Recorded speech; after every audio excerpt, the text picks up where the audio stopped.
யார் தயவுமின்றி நீ தனியாக போராடி வெற்றி பெறும்போது உன் வெற்றி பலருக்கு கசக்கும். பிடிவாதக்காரரிடம் வாதாடக்கூடாது, முடிவெடுத்தவரிடம் விவாதிக்கக்கூடாது, புரிந்து கொள்ளாதவரிடம் பேசவே கூடாது. கொடுத்து கொண்டே இரு, அனைவரும் உன்னை மனதார வாழ்த்தி கொண்டே இருப்பர். ஒரு சிறு தவறு செய்து பார், உன்னை தாக்க ஒரு பெரும்படையே திரண்டு வரும். உன் சொற்கள் எப்படி இருக்கிறதோ அந்த அளவுக்கு தான் உனக்கான மதிப்பு இருக்கும். எல்லாவற்றையும் எல்லாரிடமும் சொல்லாதே.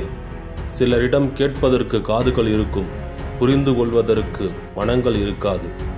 வாழ்க்கை நேர்மையாக உள்ளவர்களை அழ வைக்கிறது, நேரத்திற்கு ஏற்ப மாற்றி பேசுபவர்களை வாழ வைக்கிறது. ஒருவரின் தேவையை பொறுத்தே உங்களுடன் உறவாடும் நேரம் நிர்ணயிக்கப்படுகிறது. தேவைகள் குறைய குறைய நேரங்களும் தேடல்களும் குறைந்து போகும். எளிதாய் கிடைப்பதால் அலட்சியமாய் தோன்றலாம். அதற்கான மதிப்பை உணரும் போது தேடினாலும் கிடைக்காது. மனித மனம் விசித்திரமானது. தன்னிடம் உள்ள வைரக்கல்லை உதாசீனப்படுத்தி அடுத்தவனிடம் இருக்கும் உப்புக்கல்லுக்கே ஆசைப்படும். ஊர் கதையை நீ பேசும்போதே உணர்ந்து கொள், உன் கதையை ஊர் பேசும் என்று.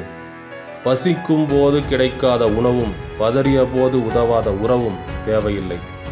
ஒன்றை நினைவில் கொள்ளுங்கள், மனிதனாக பிறந்தவன் என்றுமே பிறருக்கு பயனின்றி அழியக்கூடாது. இன்று கை கொடுக்க யாரும் இல்லை என்று கலங்காதே. நாளை கைத்தட்ட இந்த உலகமே காத்திருக்கும் நீ முயற்சி செய்தால்.